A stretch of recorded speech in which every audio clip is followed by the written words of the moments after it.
So I think the ability to allow people to pay tip, whatever you want to call it, moderators and people that are doing the rooms hours upon end, I think that's a great thing because, you know, it's one of the first platforms that really kind of came out and said, hey, we want to take care of our creators and find ways that they can kind of, you know, either make a living at it or just make some money at it.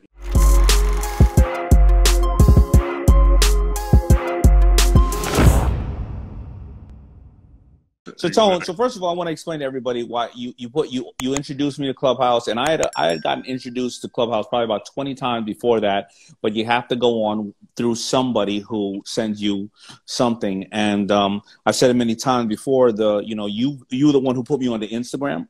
I do believe you may have been one of the ones who convinced me or put me onto Twitter as well. Yeah, that's true. We have a great relationship. We don't talk often, but we talk whenever we, miss each other, want to say what's up or giving some great information. 20 people before you wanted to put me on, and I said, nah, I just don't know where that comes from. I just didn't understand. I was like, why? But of course, I think that sends a bigger picture out to people of, when you see somebody you trust has always been consistent, you probably should really consider things. So I'm glad I'm on there. But now they introduced this feature. Explain the feature to me. So basically now with Clubhouse, it allows you to pay people that you like listening to, that you're getting useful advice from. If you're moderator, speakers, whatever. If there's somebody up there on Clubhouse that's giving you good advice and information that you can use, it's kind of a way to tip them, pay them. And is this a tipping form such as in what's the ones the game, the Twitch, where you can ping ping ping ping ping, or this is I want to listen to you, I want to give you $5, $10, $1,000 a month to be in these private rooms? Which way is it, or anyway? Right now, the way it appears is basically you can send somebody the money. They're not requiring you to pay to be in rooms or anything like that. And I think that might be something that they do down the road where they actually want to have paid featured rooms and stuff like that. Okay, and so why keep everybody shouting out D? It kind of acts a lot like a tip service. You can and they've only rolled it out to a certain amount of accounts just to test it out so far. So a person like me who goes, I don't think that's necessary now. I mean, what am I going to do? Make $100, make $1,000, and it also shows that I'd rather just give value. Do you think it's more for people that are like D Nice, who's on here? I believe he's on here, that get up and play his heart out for people and is entertaining you. And you see a lot of great people going back and forth with him who are, I mean, I've seen everybody on there from, going back listening to, from Patti LaBelle to this person, that person. I think even Elvis was on there one night, listening to D Nice. Or is it more like a person like Swan or Isis, who are great moderators, who are saying, follow me into these rooms, and because I'm moderating, I'm sitting here for 2, 3, 4 hours a night, maybe even doing 2 rooms at 8 hours. I'm not making a living. I mean, it's a combination of all of that. Everything that you said, like that great night that D Nice had, people were like saying, okay, well, the Cash App him. Like, what's his Cash App? And he wouldn't, promote his Cash App to get paid because that's just not what he does. But people did want to tip him, and people did want to know what his Cash App was so that they could send him, tip the DJ, for the hours that of entertainment and comfort that he provided. So what Clubhouse is doing is kind of like taking that to the next level and integrating those features right into the app, which is, I think, a great move. We always teach people in marketing and on online stuff that there's what we call a tripwire. And you know what a tripwire is, obviously, to find something that you believe that your audience really wants from you, that you are very passionate about, and ask them to purchase or support it. It could be $1, it could be $5, it could be $100, whatever the case is, but it is the lowest possible price. Do you think that people here, whether they're on Instagram or on Clubhouse, go, or well, definitely Clubhouse, hey, just give me $1 a month to listen to all my stuff? And what that means is they've now taken out their credit card, they went through the process, and you have a way to link to them that when you do have something that is of value, you know, at least these people are like, listen, I'm open to working with you. I'm ready to hear more than just a good old, you know, heart or, well, whatever the case is. So you know they're more serious. You know, at least know who your customers are that find value in what you're providing, whether you are talking about relationships or how to cook better or whatever the case is. Yeah, I mean, these are age-old techniques, like in the digital So age. can I bring D Nice in on here? Yeah, Or bring him in. how do I do that? How would I do that? If he's listening, he can just send a request. Let's see if he's listening, but he may not be in the proper place. Because let's see if I can. I don't want to drop you. Will I drop you if I hit that Nope. plus button? Well, I don't know. I hope not. Let's see. Well, he didn't send a request. D's kind of like a troller. You know, when sometimes, you know, I see him even in Clubhouse, I try to bring him up. You know what? I think that he just doesn't come up when he doesn't have his hat on, when he doesn't have his 4-gallon hat on. You know what? I do want to say one thing about him while you're on here. I think we can all learn from. You know Swan on Clubhouse, right? Yep. She has over 3 million followers now on Clubhouse. She's been on there and then ISIS is also really good. And I met with Swan outside of Grant Cardone's thing. I saw her ringing the bell at the stock market because she had a SPAC that she was opening.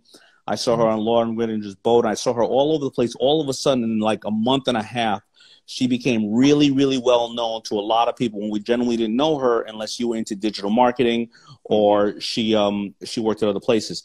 Also, I want to recognize D Nice because he got awarded Entertainer of the Year at the NAACP Awards. Yeah. And I want to make sure that everybody understands this type of stuff. Both of them got there from serving and doing what they love in a very specific time. And I got here from 89 and 92 and 93 of serving and wanting to serve and never knowing that could a FUBU happen.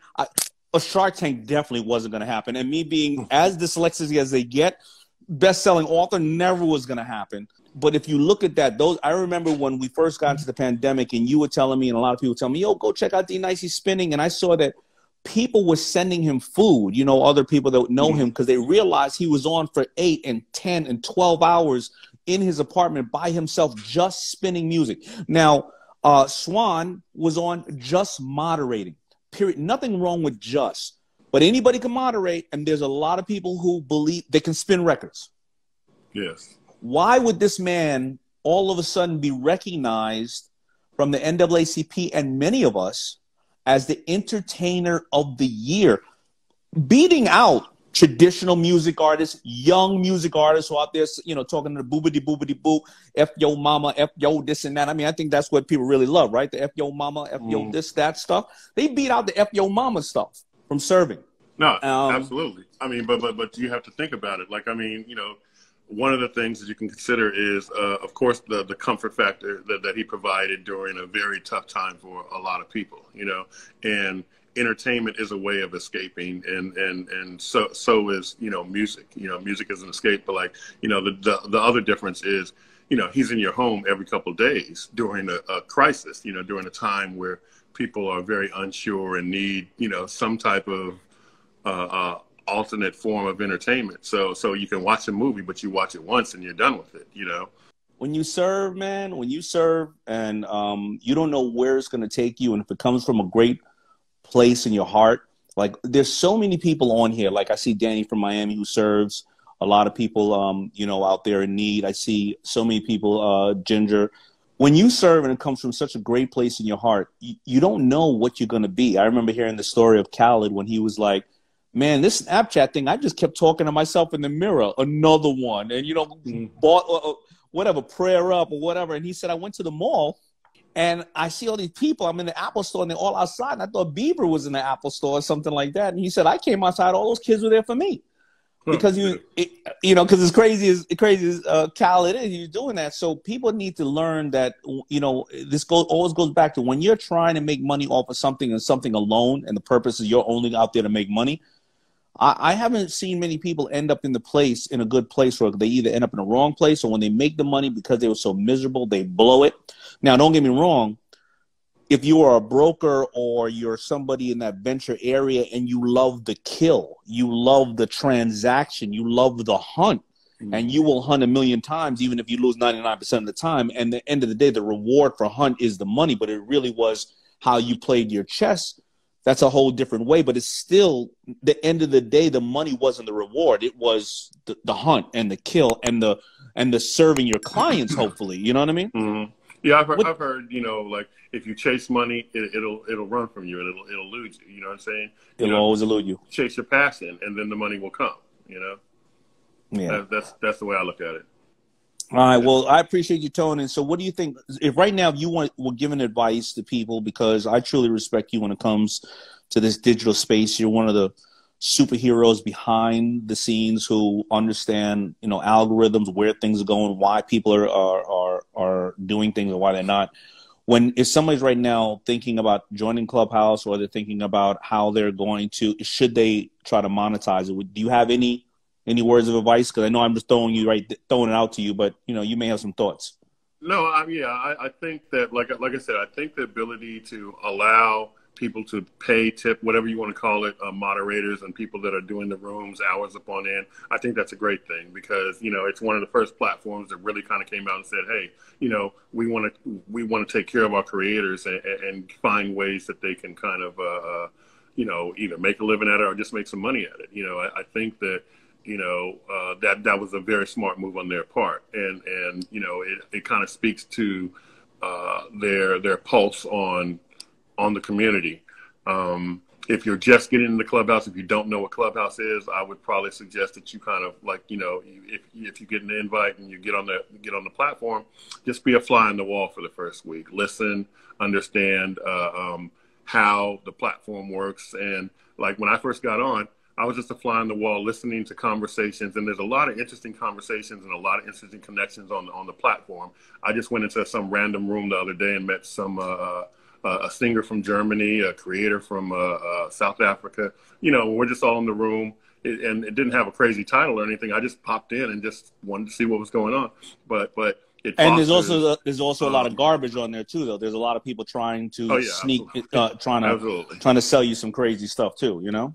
There's trash up there for sure, and there's some ratchet stuff up there too. You know, but you know, the reason I saw when I first saw the platform and really started to understand it, I said this would be perfect for Damon, because you know, because of what you do and the information that you provide to your followers and stuff. So I was like, you know, this is a platform that almost made for you. You know what I'm saying? In terms of all the things that you could do and also the possibilities. So that was one of the reasons that I said Damon needs to be up here.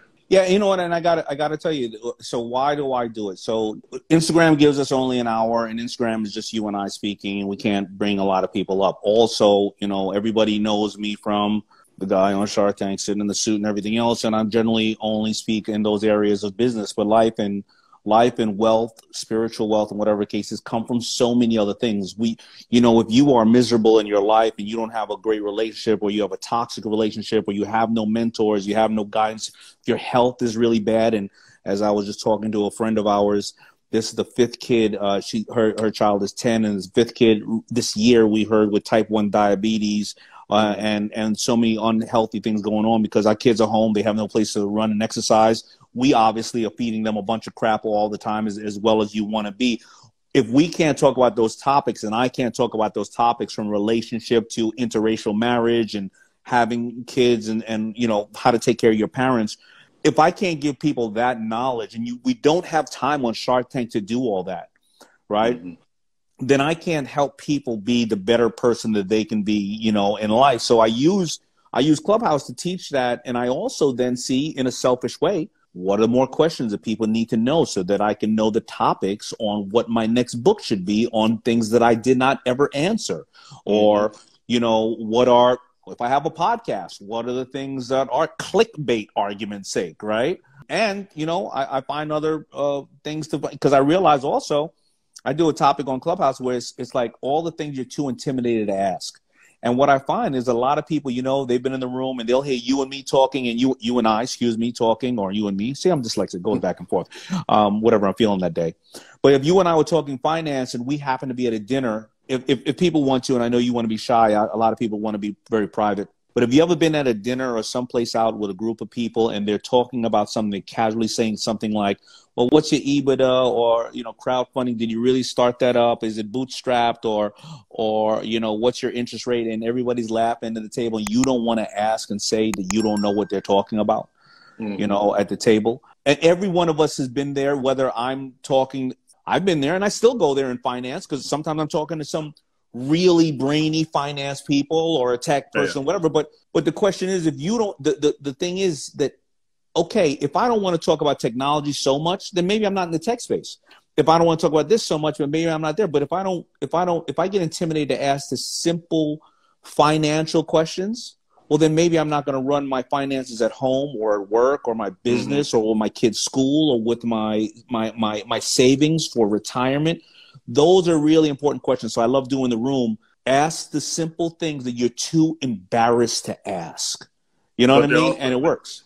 It's also a great way to get feedback immediately. You know, like, you know, all the other platforms, text-based platforms like chat. Instagram doesn't have a great chat platform. Like, you know, they're trying to improve on it, and they recently improved on it, but it's still not a great chat platform or what, you know. So you know, but Facebook, Twitter, all text-based platforms and stuff, but the difference between something like Clubhouse is you know, you're having real conversations with real people in real time, and you're getting real feedback at that moment also. So you know, it gives a totally different level of engagement to people like yourself and the people that are following and listening to you. And so to button that up, and I got one last question, because again, I love to ask. I love to walk in the room like I'm the dumbest person. So again, if you're ever at a table or having conversation with people and you see 5 people and they're all talking about something and you are too afraid to ask, remember 2 things. Most of the people in the world that have knowledge want to give you the knowledge. They want to share it with you if you are open and genuine and say, hey, I got to tell you, I hear this a lot. I really don't know what that is. Can you explain that to me? Now, why generally don't you say that? Because you don't even want people to think you're dumb, or you don't want people to go, oh, you don't know that, you idiot. Yeah. Whoever says you don't know that, you idiot, they're the most insecure person in the world, because they don't know about a lot of other things, but because maybe they know this thing. And if you say that, and you say that and they say that to you, that's the idiot. And just so you know, you can follow your mind, that person's an idiot. But most of the people are going to say, yeah, I'll share that with you. Oh, really? Oh, you didn't know? Hey, you know what? Do this. Oh, you should read this, but this is what it is. So first of all, you should do that, because if you learn something every day, then think about how much smarter you are at the end of the week. Now, and that helps you compound. That helps you start to understand more things. But now the Clubhouse thing, can't you do that on Facebook? I'm just curious. Can't you do on Facebook and say, hey, I have a Facebook club. It's $20 a month. Can't you, like, for those who are not on Clubhouse, can you do that on Facebook or no? Well, I heard that Facebook, you know, like Facebook is notorious for, you know, swiping and stealing functions and stuff. So I'm pretty sure that there's going to be some type of Clubhouse type function in the mix on Facebook. You know, Facebook right now, they have Facebook Live and some of the other things, you know, that are very close to Zoom. You know, we kind of go through these cycles of copycat cycles. So like when Zoom comes out and becomes the princess of the ball, you know, Facebook says, okay, we got to get our shit together and match that. And so I can expect that Facebook will have a Clubhouse type feature coming soon.